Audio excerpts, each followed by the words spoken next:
¿Qué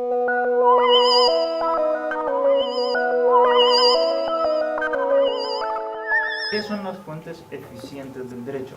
¿Qué es la causa eficiente? Recordemos, Marcelo, ¿te acuerdas? ¿Qué era la causa eficiente? ¿No puedo el ejemplo del que construye Torre de Estatua de la Libertad? Sí. El que construye sería el agente, efectivamente. Y la fuerza de las manos y de las máquinas también sería, adelante, también sería la causa eficiente. Así es. Es la que hace nacer la cosa. Lo que produce algo, lo que hace nacer. Puede ser tanto el sujeto como la acción. Observen, aquí hay dos cosas. La causa de la Estatua de la Libertad puede ser tanto Bartoldi, que diseñó, como los obreros que echaban cemento y echaban hasta unas monedas en gesto de apoyo a la libertad. Y también podría ser la acción esta de los obreros de trabajar y fraguar, mezclar el cemento y etcétera, etcétera, etcétera. ¿Se entendió? Tanto el sujeto como la acción. Ahora bien, esto es lo más evidente. De todas las causas, lo más evidente es que algo se produce por algo, que el nacimiento de algo tiene razón por otra cosa. Quizás no es tan evidente que tenga una forma o que tenga una materia, aunque tiene una forma y tiene una materia todas las cosas de esta tierra, ¿sí? Pero por eso, como es más evidente lo que hace nacer algo que esas otras causas intrínsecas de las cosas, es lo primero que se descubrió en las fuentes del derecho. Cuando se habla justamente de las fuentes del derecho, lo primero que se piensa es qué es lo que ha hecho nacer el derecho. Y entonces lo más evidente es la ley. Yo tenía un derecho subjetivo a algo, por ejemplo, a la vida, pero ha sido un poco regulado, y a la salud, por la ley de seguridad social, que me dice que yo tendré un derecho a la seguridad social justamente que me va a garantizar de una manera muy determinada el derecho a la salud. La ley, por eso, es indiscutiblemente una fuente de derecho, es una fuente eficiente, hace nacer el derecho, nuestros derechos subjetivos. Ahora, el problema es si nos quedamos solo con la ley, porque el ejemplo típico, tenemos derecho a la vida incluso antes de que nuestros geniales asambleístas se les hubiera ocurrido que tenemos derecho a la vida. Por supuesto, porque es racional. Y esto es quizás lo que se olvida en un positivismo más exacerbado, más extremo. No en todo positivismo, pero en un extremo sí. Bien. Volvemos a dos conceptos que habíamos dado al principio y que ya ha llegado el momento de leer un poco sobre ellos: el derecho jurígeno y el derecho ajurígeno. Es muy sencillo. Hemos dicho, jurígeno viene de geno, de nacer, de lo que hace nacer. Estamos por eso ahora hablando del derecho ajurígeno y jurígeno, porque estamos hablando de la causa eficiente que hace nacer el derecho. ¿Qué es lo que hace nacer el derecho? Puede ser la voluntad o la inteligencia humana o la misma realidad.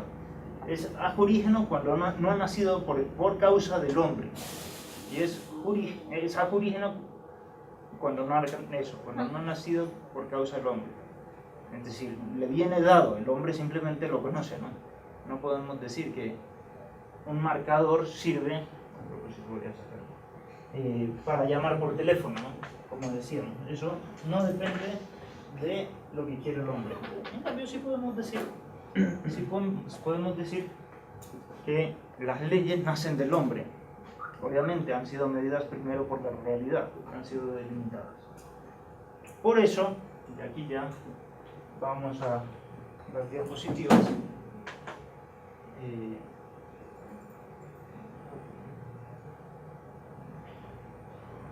Entonces, el derecho ajurígeno generalmente se entiende en la filosofía clásica como aquella parte de la ley natural que aplica al hombre, al ser humano. Esto, hay tres conceptos distintos, ojo: ley eterna, ley natural y derecho natural. Estamos ahorita en filosofía clásica. Y son como tres subespecies son como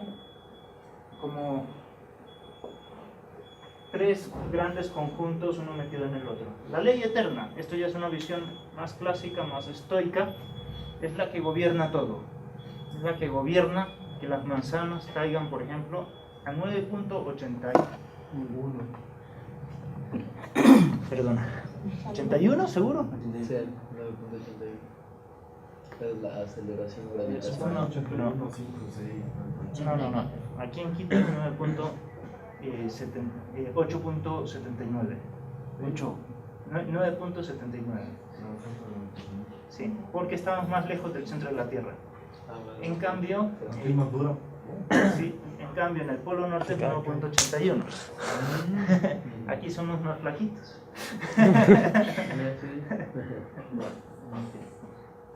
Entonces, y gobierna, es la ley que gobierna todas las cosas.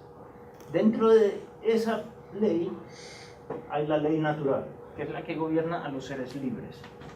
Tiene una peculiaridad, es la misma ley, es decir, el universo, todas las cosas tienen sus propias leyes.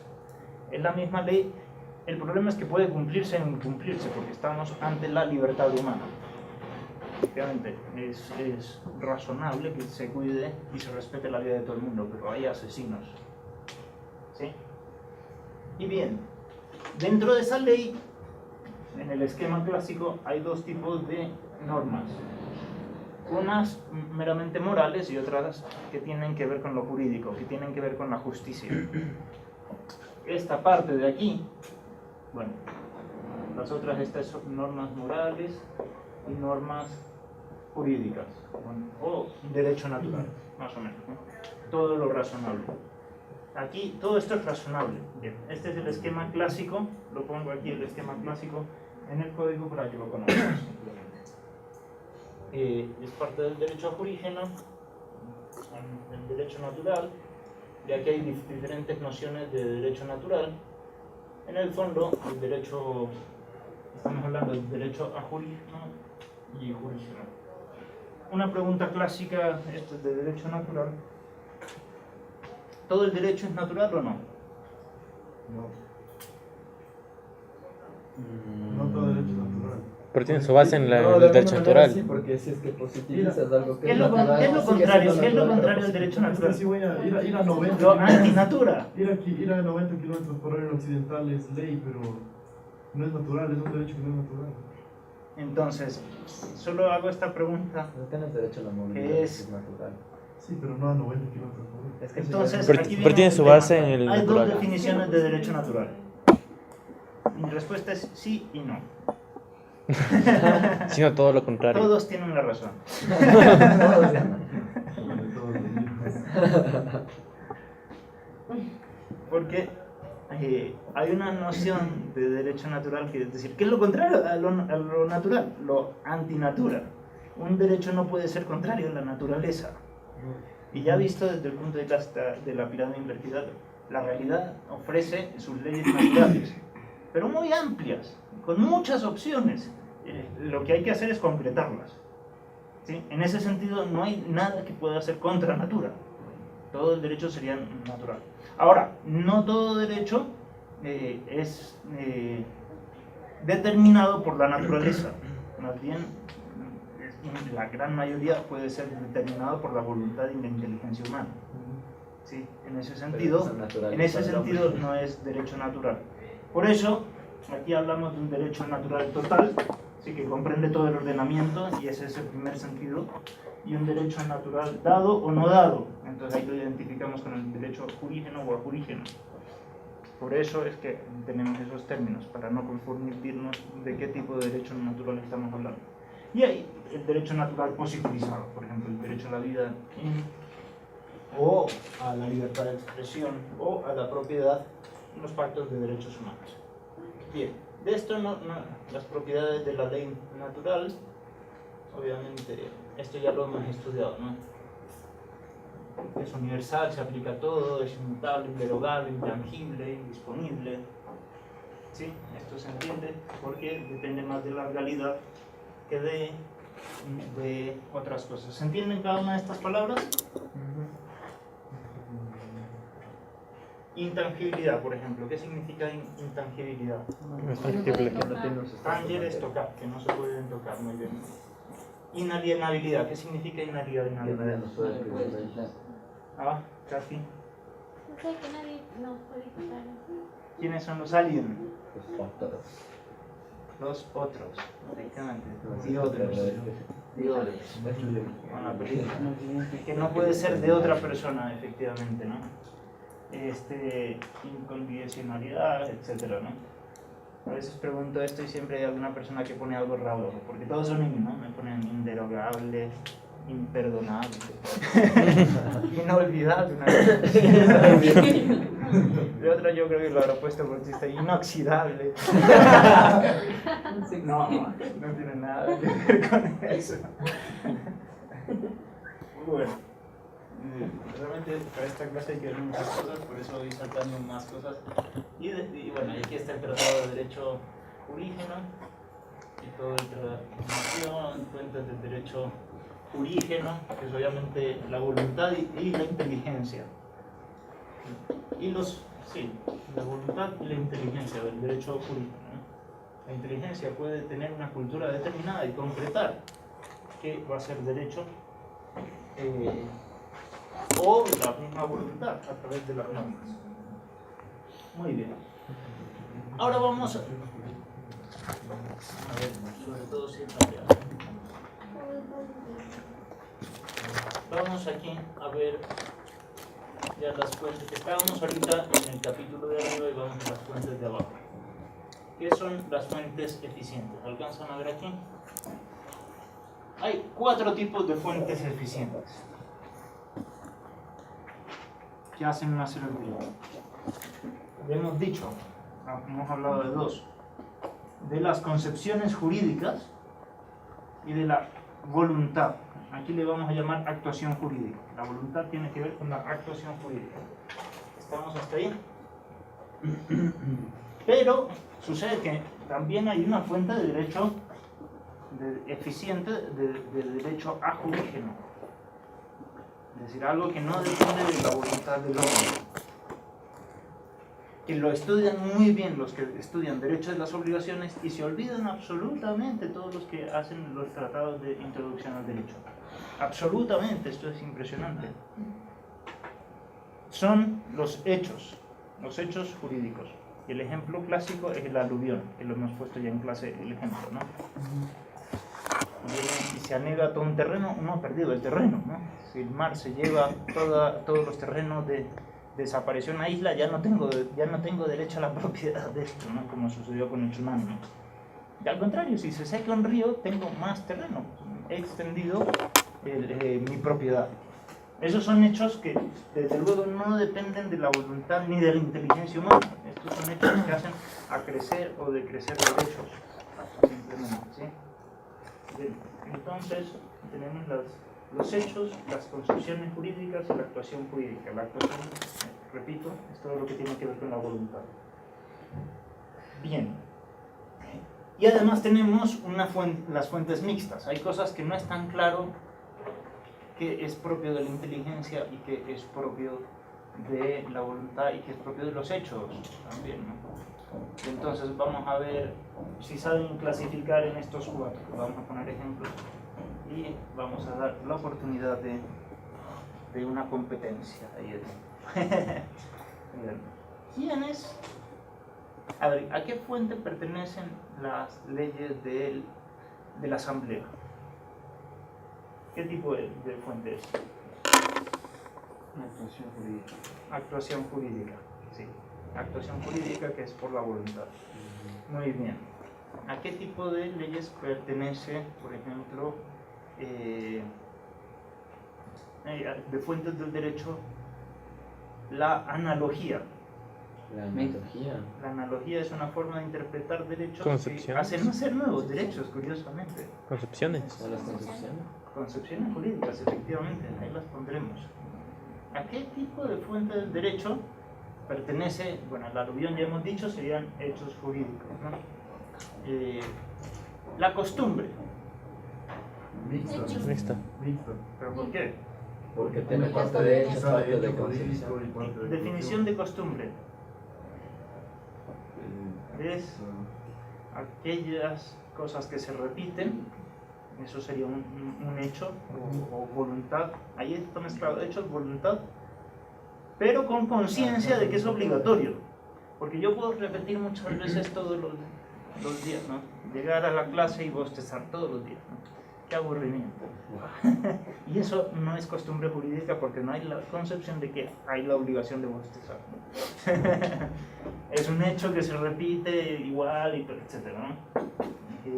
Ok, con lo cual ya hemos visto más o menos a qué se refieren los 4 tipos de fuentes.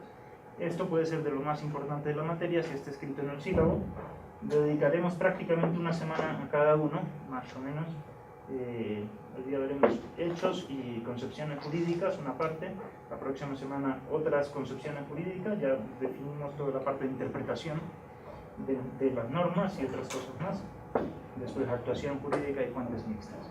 3 semanas que veremos solo las fuentes eficientes, las que son consideradas más clásicamente fuentes del derecho, aunque no por todos los tratados. Aquí hemos visto que es por la doctrina, la ponen como fuente indirecta. ¿La doctrina dónde estaría? ¿En cuál de esas 4? La doctrina, concepciones jurídicas, efectivamente, ¿no? Y veremos que dentro de la doctrina hay doctrinas más autorizadas y doctrinas menos autorizadas. Comenzamos pues con los hechos jurídicos. Los hechos jurídicos, bueno, aquí está por si acaso en las fuentes la lista de lo que hemos visto, ¿no? Los hechos jurídicos, las concepciones jurídicas.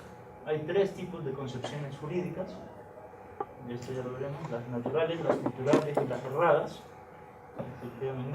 También puede haber una concepción jurídica errada que haga nacer el derecho. Ojo, los errores pueden hacer nacer un derecho. Y todo lo cultural. Y los actos jurídicos también pueden ser simples, jurídicos o injustos. Lo injusto también puede hacer nacer el derecho. Esto es interesante. Pero de todo esto lo veremos a su tiempo, ¿no? Ya después de una primera noción entramos ya directamente a la noción de hechos jurídicos. Hechos jurídicos son los cambios que se dan en la realidad física con independencia del intelecto y de la voluntad, en cual todo determina la aparición o cambio o creación de una relación jurídica.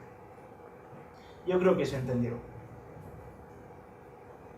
¿Hay alguna pregunta? Mil. ¿Ah? Es que no alcancé a copiar cuáles eran las fuentes eficientes. Las fuentes eficientes. Estas 4.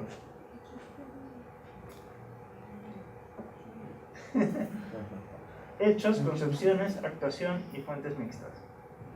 Muy bien. Y ahora estamos dedicándonos a los hechos jurídicos, simplemente, ¿no? Entonces, no es cualquier hecho. Es un hecho que haga cambiar la relación jurídica, o que la cree, efectivamente, o que la haga desaparecer, como el tsunami, cuando barrió la isla. Ya nadie tiene ahí derecho a la propiedad, ni siquiera si había un alquiler y todo esto, todos esos contratos, todas esas relaciones jurídicas que habían dentro de esa isla, que han sido muchas, desaparecieron. ¿Sí? Un hecho que hace desaparecer todas esas relaciones jurídicas y seguramente las transforma. Hay muchos dichos en el derecho romano que hablan de esto. Los hechos no pueden tenerse por no acontecidos, ¿no? Pacta pro infectis averibum possum. Bien. El código de Hammurabi también hablaba de esto, ¿no? Hace 2700 años, ¿no? Sí. Muchos hablaban de los bueyes también ahí, el código, ¿no? Si un buey furioso corneó en su carrera a un hombre y este murió, esta causa no trae reclamación, decía. Porque eran hechos que no dependían de las personas, clases de hechos. Aquí simplemente decimos una cosa muy rápida.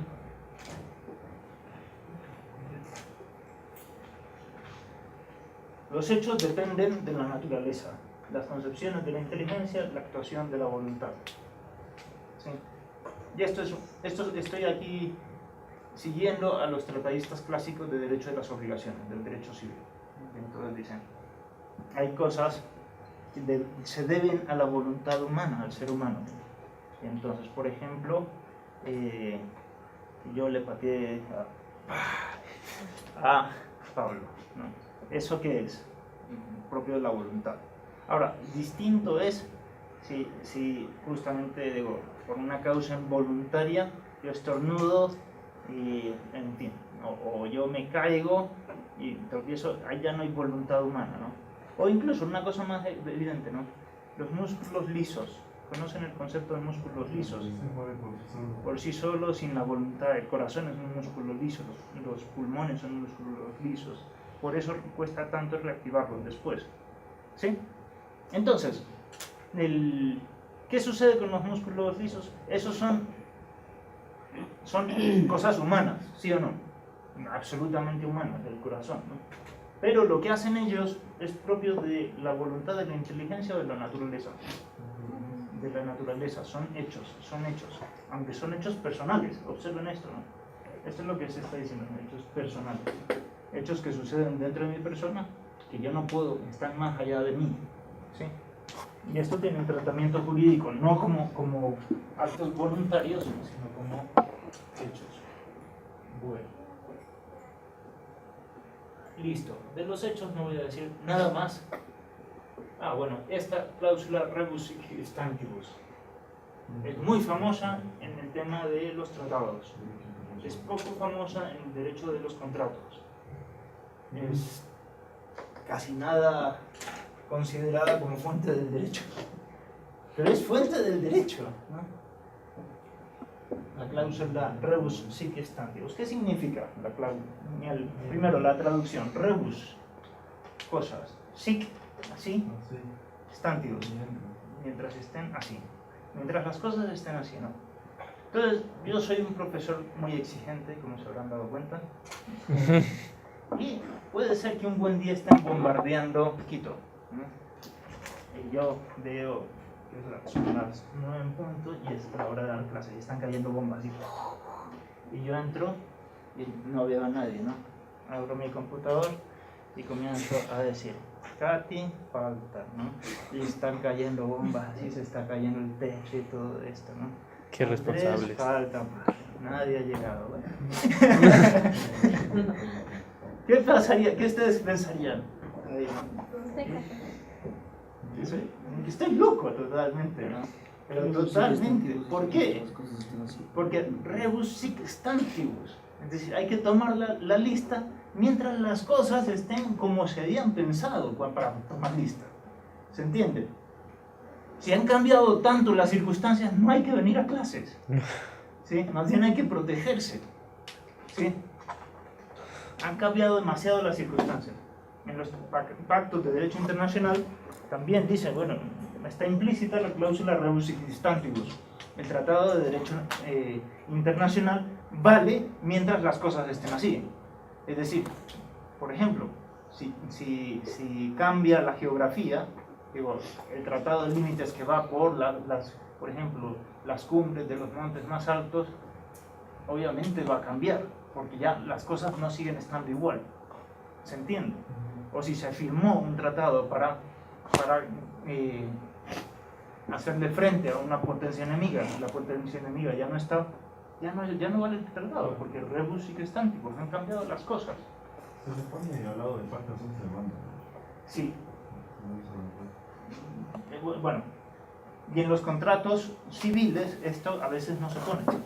Generalmente no se pone, pero aquí decimos es un tema de razón, ¿no? Aunque yo no lo haya puesto en los reglamentos de la universidad, rebus sic stantibus, no puedo tomar lista cuando están bombardeando esta universidad. ¿Sí? ¿Se entiende? Bien. Con eso ya han aprendido una cosa para cuando hagan contratos, que les va a tocar hacer muchos en la vida.